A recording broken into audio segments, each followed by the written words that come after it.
नमस्कार साथियों। पंजाबी भाषा ते भाषा विज्ञान के टॉपिक के अंदर अज मैं कुछ होर नवे प्रश्न लैके हाज़र होया हाँ।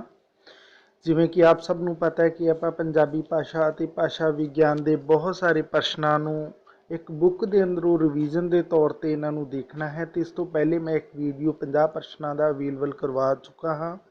ਜਿਹੜੇ मेरे साथियों ने वो वीडियो नहीं देखा तो वो चैनल की प्ले लिस्ट के अंदर जाके पंजाबी भाषा ते भाषा विज्ञान नाम का एक टॉपिक है, उत्थे आपको वो वीडियो मिल जाएगा।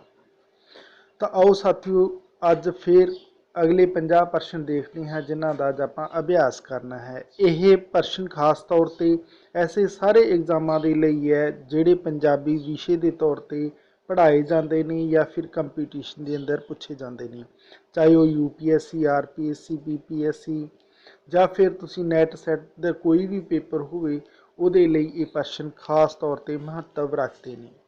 तो आओ साथियों शुरू करते हैं प्रश्न नंबर 51। 51 नंबर प्रश्न आ जाता है साथियों, स्वरां नूं वर्गबद्ध करन लई किहड़े-किहड़े आधार हैं। तो स्वरां नूं वर्गबद्ध करन दे लई जिहड़े आधार ने साथियों वो आ जाता है अपना राइट ऑप्शन सस्सा नंबर यानी उपरोक्त सारे। तो सारे दे अंदर आ जाता है एक आ जाते हैं मीटवें ते खुले स्वर, दूजे आ जाते हैं अगले ते पिछले स्वर, ते तीजे आ जाते हैं गोल ते अगोल स्वर। मैं इत्थे दसना चाहांगा कि जिहड़े मेरे साथियों नूं यह धुनीबोध दा यह स्वरां तो संबंधित जानकारी वाला टॉपिक देखना होवे तो पंजाबी व्याकरण के अंदर धुनीबोध नाम के वीडियो ने उत्थे ये सारी चीज़ समझाई हुई है, जाके तुसीं देख सकते हो। फिर इस तो बाद अपने को जो अगला प्रश्न आ जाता है साथियों वो है 52 नंबर, आ ए पंजाबी के किस वर्गबद्ध श्रेणी के अधीन स्वर हैं। तो साथियों आ अते ए ये पंजाबी के जिस वर्गबद्ध श्रेणी के अधीन स्वर आ जाते हैं उन्होंने आपां खुले स्वर आखते हाँ, यानी इन्हों आप खुले स्वर के वर्ग के अधीन की श्रेणी के अंदर रखते हाँ। फिर इस तो बाद साथियों अपने को जो अगला प्रश्न आ जाता है वो है 53 नंबर। 53 नंबर अपने को प्रश्न है, खुले स्वर किहड़े हुंदे ने। तो इसका राइट ऑप्शन हो जाएगा AD नंबर। उचारण समय जीभ नीवी स्थिति च होवे ते मूँह वहांछा वध तो वध खुलियां हुंदियां हन, वो खुले स्वर हुंदे ने। यानी जदों असीं कोई भी शब्द उचारते हैं उस वेले जो जीभ की साड़ी पोजीशन है वो बहुत नीवी की पोजीशन के अंदर आ जाती है, क्योंकि जीभ असी मूँह के अंदर 3 स्थितियां च रखते हैं, विचाले उपर ते हेठां। तो जो हेठां की स्थिति के अंदर आ जाए तो जिहड़ियां मूँह दीयां वछावां हुंदियां ने भाछां हुंदियां ने, यानी मूँह जिहड़ा है साडा इस तरीके नाल पूरा खुल जाए तो वो जिहड़े स्वर हुंदे ने उन्हां नूं आपां खुले स्वर आखदे हां। फिर इस तो बाद अपने को अगला प्रश्न आ जाता साथियों। अगला जो प्रश्न है, मात्रा के आधार पर स्वर किन्ने तरह के हुंदे हन। तो साथियों मात्रा के आधार पर जो स्वरां की आपां गल करिए तो उस दे अंदर अपने को मात्रा के आधार पर जो आप स्वरां की गल करते हाँ तो उस दे अंदर अपने को आ जाता है आड़ा नंबर राइट ऑप्शन है अपना। तो आड़े नंबर के अंदर आ जाते हैं 2 स्वर आ जाते हैं। फिर इस तो बाद अपने को जो अगला प्रश्न है वह है 55 नंबर जो आप देखना है। 55 नंबर अपने को प्रश्न आ जाता है, मात्रा के आधार पर स्वर दीयां किहड़ियां श्रेणियां हैं। तो मात्रा के आधार पर स्वर दीयां श्रेणियां पूछियां गईयां। तो साथियों इनू आप 2 श्रेणियां च वंडदे हैं, ह्रस्व ते दीर्घ। इन्हों लघु भी आप कह दें, छोटे ते वड्डे स्वर भी कह दें। फिर इस तो बाद अपने को अगला प्रश्न आ गया साथियों। अगला प्रश्न 56 नंबर है अपने को, हर्षव एक मात्रिक हुंदा है ते दीर्घ विच 2 मात्रिक हुंदियां हन, क्योंकि इत्थे समा विथ 2 मात्रा जिन्ना हुंदा है, जिसनूं सुरां दी गुणात्मक तब्दीली कहते हैं। गुणात्मक तब्दीली नाल स्वरां दीयां किन्नियां श्रेणियां हुंदियां ने। तो साथियों गुणात्मक तब्दीली के अंदर जो स्वरां दीयां श्रेणियां की आप गल करते हैं ਤਾਂ ਉਸ ਦੇ ਅੰਦਰ ਆਪਣੇ ਕੋਲ ਸਾਥੀਓ ਦੋ ਸ਼੍ਰੇਣੀਆਂ ਆ ਜਾਂਦੀਆਂ ਨੇ। ਇਹ ਚੀਜ਼ ਸਾਥੀਓ ਆਪਾਂ ਜਦੋਂ ਛੰਦ ਪੜ੍ਹਦੇ ਹਾਂ ਤਾਂ ਉਹਦੇ ਅੰਦਰ ਵੀ ਸਮਝਾਈ ਜਾਂਦੀ ਹੈ। ਲਘੂ ਦ੍ਰਿਗ ਮਾਤਰਾ ਦੇ ਆਧਾਰ ਤੇ ਜਦੋਂ ਚੀਜ਼ ਸਮਝਾਈ ਜਾਂਦੀ ਹੈ ਛੰਦ ਦੇ ਅੰਦਰ, ਕਿਉਂਕਿ ਜਿਹੜੇ ਮਾਤਰਿਕ ਛੰਦ ਹੁੰਦੇ ਨੇ ਉਹਨਾਂ ਦੀ ਗਣਨਾ ਆਪਾਂ ਐਸੇ ਆਧਾਰ ਤੇ ਹੀ ਕਰਦੇ ਹਾਂ। ਫਿਰ ਆਪਣੇ ਕੋਲ ਜੋ ਅਗਲਾ ਪ੍ਰਸ਼ਨ ਆ ਜਾਂਦਾ ਹੈ ਉਹ ਹੈ 57 ਨੰਬਰ। 57 ਨੰਬਰ ਆਪਣੇ ਕੋਲ ਪ੍ਰਸ਼ਨ ਹੈ, ਉਚਾਰਨ ਸਥਾਨ ਤੇ ਉਚਾਰਨ ਰੀਤ ਕਿਸ ਦੇ ਵਿਚਾਰ ਮੂਲਕ ਆਧਾਰ ਹਨ। ਉਚਾਰਨ ਸਥਾਨ ਤੇ ਉਚਾਰਨ ਰੀਤ ਕਿਸ ਦੇ ਵਿਚਾਰ ਮੂਲਕ ਆਧਾਰ ਹਨ।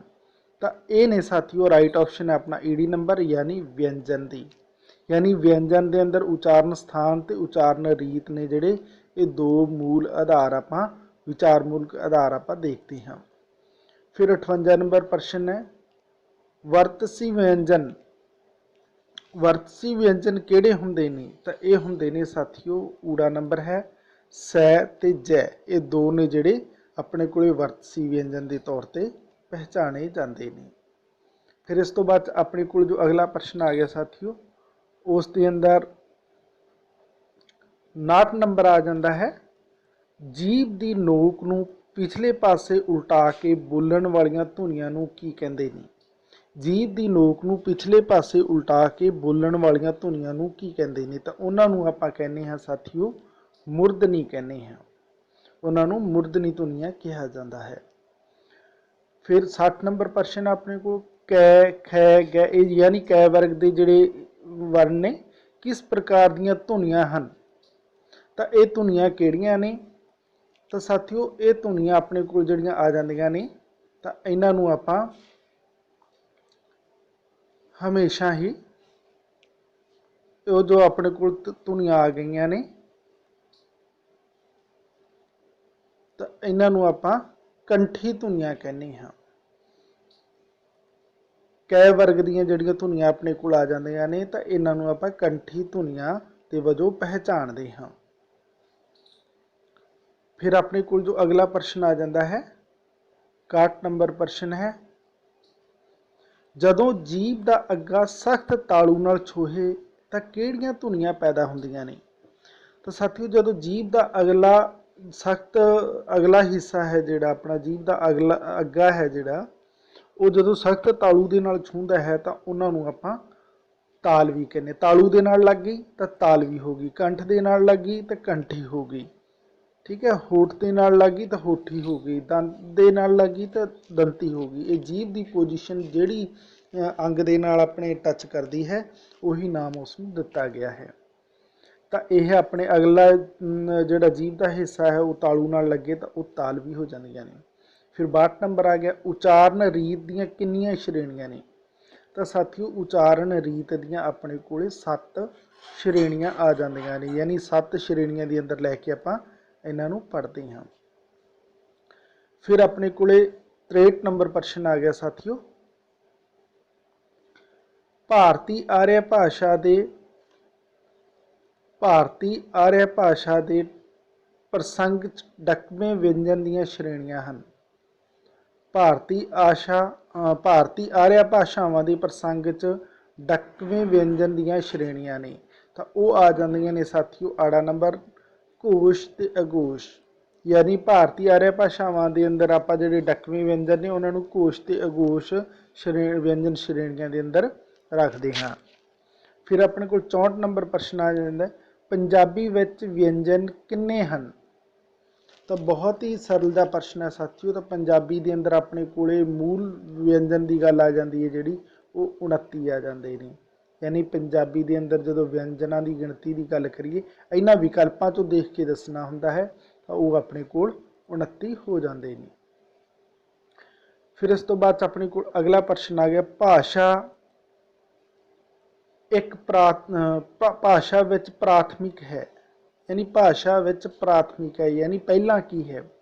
तो सब तो पहला आ जाता है वो अपने को ईडी नंबर यानी धुनी आ जाता है। भाषा के अंदर सब तो पहले धुनी की गल की जाती है। फिर 66 नंबर अपने को आ जाता है धुनी परिवर्तन का कारण। तो साथियों धुनी परिवर्तन का जोड़ा कारण है वो आ जाता है ऊड़ा नंबर यानी अज्ञानता। ਧੁਨੀ परिवर्तन का कारण जो लिया जाता है वो है अज्ञानता। फिर अपने को अगला प्रश्न आ जाता है ऊड़ा आड़ा ईड़ी ऊ ए ई ये की ने। तो साथियों ऊ ए ई जिहड़े आ जाते हैं पंजाबी के अंदर इन्हों आपां हमेशा ही स्वर आखते हाँ, यानी पंजाबी के जिहड़े पहले 3 अखर आ जाते हैं वो स्वर ने। फिर इस तो बाद अगला प्रश्न अपने को है कि जतन संजम की है। जतन संजम है जिहड़ा साथियों वो अपना राइट ऑप्शन 6 नंबर यानी धुनी परिवर्तन का कारण है। जतन संजम की है ये एक धुनी परिवर्तन का कारण है। फिर अपने को अगला प्रश्न आ गया 69 नंबर प्रश्न है कि जीत सिंह जोशी की पुस्तक पंजाबी अध्ययन ते अध्यापन के मुढ़ले संकल्प विच उन्होंने धुनी परिवर्तन के किन्ने कारण दसे। यानी जीत सिंह सीतल की जिहड़ी पुस्तक है पंजाबी अध्ययन ते अध्यापन के मुढ़ले संकल्प उस दे अंदर धुनी परिवर्तन के किन्ने कारण दसे गए ने। तो साथियों वो अंदर 10 कारण आपां नूं समझाए गए हैं। यानी जीत सिंह जोशी की जिहड़ी पुस्तक है पंजाबी अध्ययन ते अध्यापन के मुढ़ले संकल्प वो अंदर आपां नूं धुनी परिवर्तन के 10 कारण समझाए गए हैं। फिर इस तो बाद अपने को अगला प्रश्न आ जाता है धुनी उचार धुनी विज्ञान संचार धुनी विज्ञान श्रवणी धुनी विज्ञान किस दे पक्ष ने। यानी अगला जिहड़ा प्रश्न आ गया उचार धुनी विज्ञान संचार धुनी विज्ञान स्वर्णी धुनी विज्ञान किस दे पक्ष ने। तो ये है साथियों धुनी विज्ञान दे। यानी ये पक्ष किस दे ने ये धुनी विज्ञान दे ने। फिर 71 नंबर आ गया निकट अंग विश्लेषण किस दी देन है। निकट अंग विश्लेषण ने जिहड़े ये साथियों ब्लूमफील्ड की देन है। यानी निकट अंग विश्लेषण की जिहड़ी ये देन है आपां नूं ये ब्लूमफील्ड की दिती हुई है। फिर इस तो बाद अपने को अगला प्रश्न है कि नै केड़ी धुनी है। तो साथियों नै जिहड़ी धुनी आ जाती है वो अपने को नासकी है। यानी 5 आपां नासकी धुनियां के अंदर रखते हाँ। यानी नै धुनी है जिहड़ी वो अपने को नासकी हो जाएगी। अगला प्रश्न है वो धुनी जिस दे उचारण समय जीभ की नोक उचारण अंग नूं छूंदी हुई रुक रुक के कंबदी है। यानी ऐसी धुनी जदों अपनी जीभ की जिहड़ी नोक है उचारण अंग नूं छूंदी हुई रुक रुक के कंबदी है तो वो किहड़ी हो जाएगी। तो साथियों उस दे लई अपने कोल जिहड़े विकल्प आ जाते हैं वो आ जाते हैं ऊड़े नंबर के अंदर आ जाता है मैं ते उस तो बाद है अपने कोल यै रै ते पै। रै जिहड़ी है वो कंबमी दे अंदर आ जाता है। तो अपना राइट ऑप्शन हो जाएगा ईडी नंबर यानी रै है जिहड़ा वो कंबमा है। फिर इस तो बाद अपने कोल जो अगला प्रश्न आ जाता है टै डै पै बै ते कै गै ते चै जै ते तै दै किहड़ियां धुनियां ने। यानी ये धुनियां दसनियां ने। तो साथियों ये धुनियां आ जांदियां अल्प पुराण धुनियां के अंदर पहचानिया जांदियां ने। ये अल्प पुराण धुनियां के अंदर आपां पढ़ते हैं। फिर अगला 75 नंबर महापुराण पुराण की है।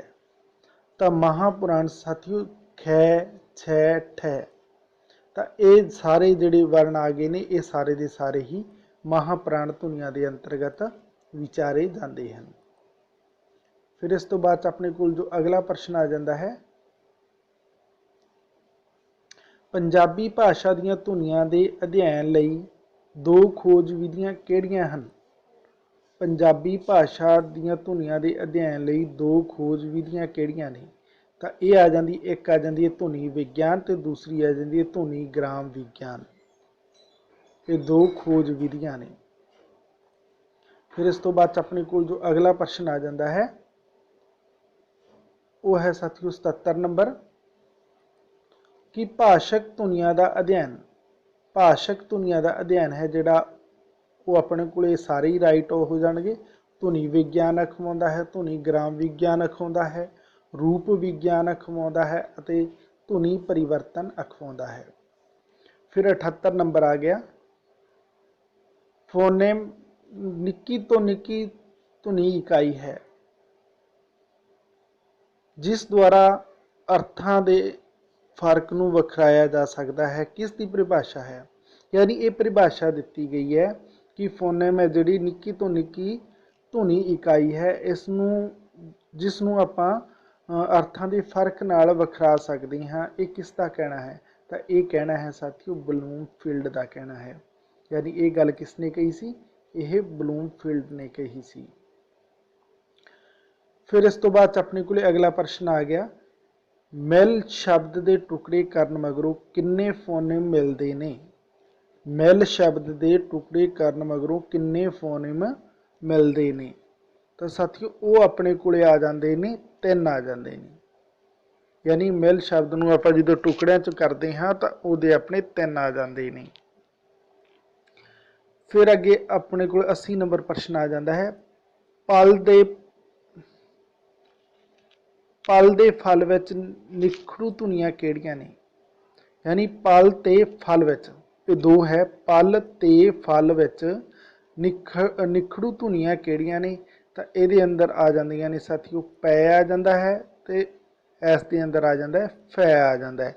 यानी ये दोनों समान आ गए ने, पै ते फै नखेरन वालियां धुनियां विचारियां गईयां ने। तो इस तरीके नाल आपां इन्हां नूं समझ सकते हाँ। फिर अपने को जो अगला प्रश्न आ गया साथियों वो है 81 नंबर,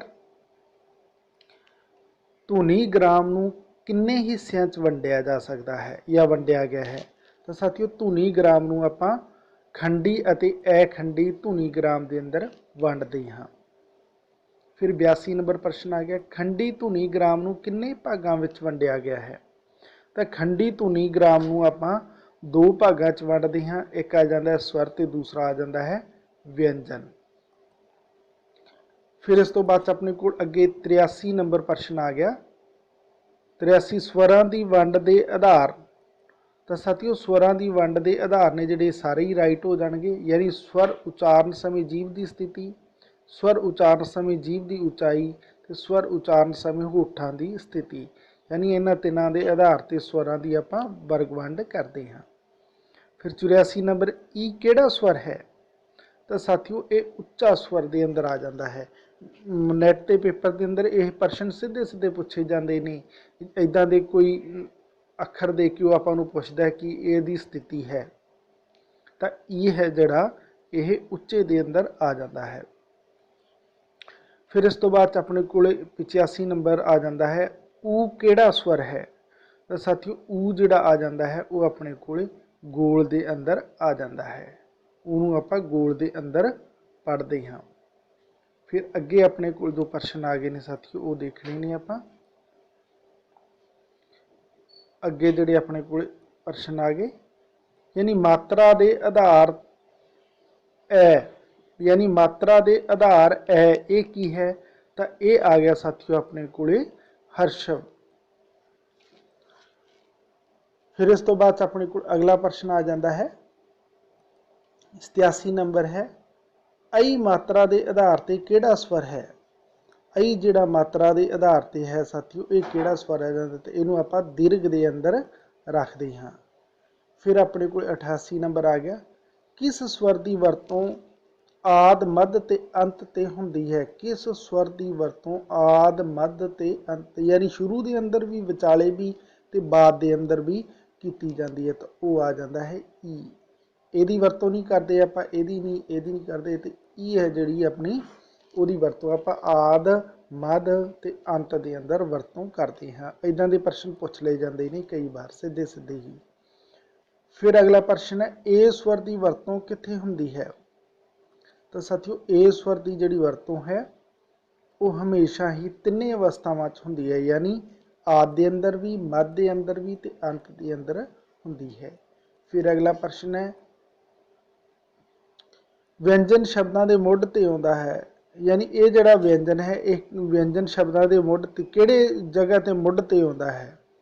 तो इसलिए कदे भी नहीं, यानी अपने कोले कै ते चै वर्ग के जिहड़े लास्ट वर्ग ने वो हमेशा ही कदे भी ਮੁੱਢ ਦੇ ਅੰਦਰ ਨਹੀਂ ਆਉਂਦੇ। ਜਿਵੇਂ ਕੰਗਣ ਇੱਦਾਂ ਆਪਾਂ ਲਿਖਦੇ, ਕੰਗਣ ਲਿਖਣ ਦੇ ਲਈ ਵਰਤਿਆ ਜਾਂਦਾ, ਇੰਜਨ ਲਿਖਣ ਦੇ ਲਈ ਵਰਤਿਆ ਜਾਂਦਾ, ਉਹ ਵਿਚਾਲੇ ਆ ਜਾਂਦੇ ਨੇ, ਅੰਤ ਦੇ ਅੰਦਰ ਆ ਜਾਂਦੇ ਨੇ, ਪਰ ਆਰੰਭ ਦੇ ਅੰਦਰ ਕਦੇ ਵੀ ਨਹੀਂ ਆਉਂਦੇ।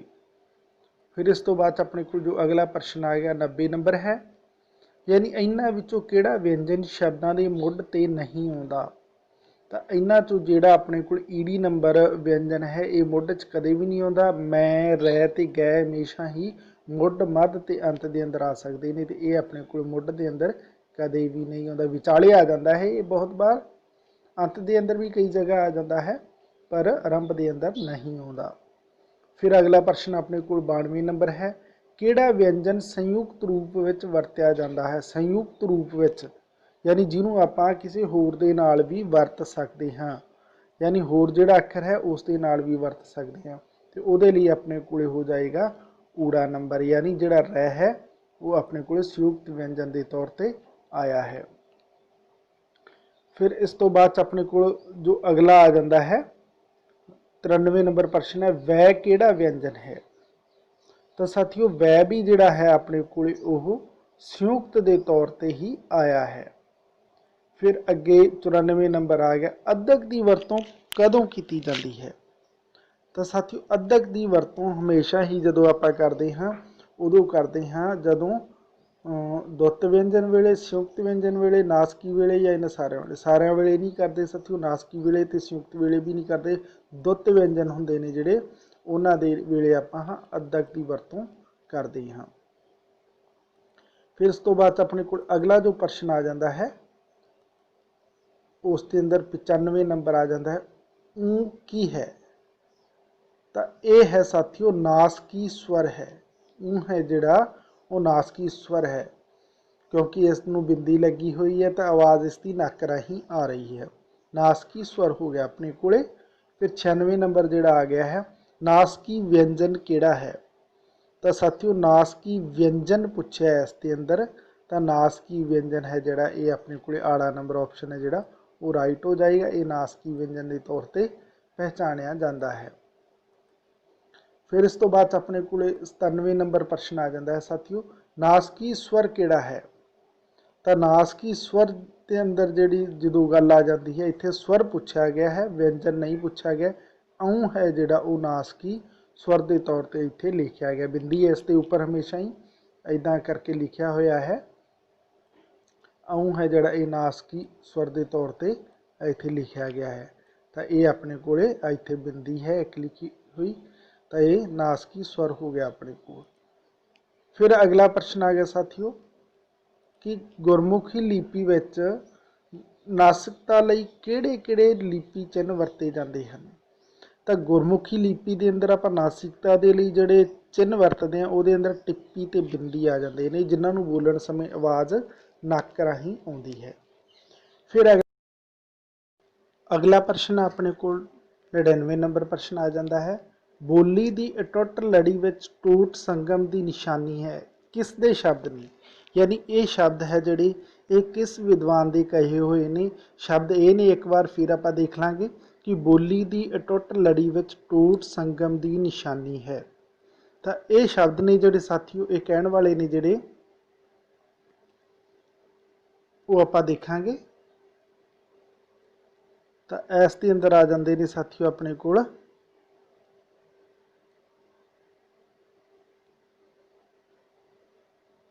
ਡਾਕਟਰ ਬਲਵੀਰ ਸਿੰਘ ਸੰਧੂ, यानी डॉक्टर बलवीर संधू के कहे हुए ये शब्द ने। फिर इस तो बाद अपने को 100 नंबर अज का लास्ट प्रश्न है जो उच्ची सुर, सावी सुर, नीवी सुर किस दे 3 भेद ने। तो साथियों ये 3 भेद ने जिहड़े वो सुर दे ने। तो ये सन साथियों कुछ प्रश्न जो 50% जिन्हों की अज आप प्रैक्टिस की। ऐसे तरीके नाल साथियों चैनल के उपर जुड़े रहना, प्यार सत्कार देंदे रहना तो कमेंट करके जरूर दसना एक प्रश्न आपको किन्ने लाभकारी सिद्ध हो रहे हैं। मिलते हैं एक होर वीडियो के अंदर, उदों तक के लिए धन्यवाद साथियों।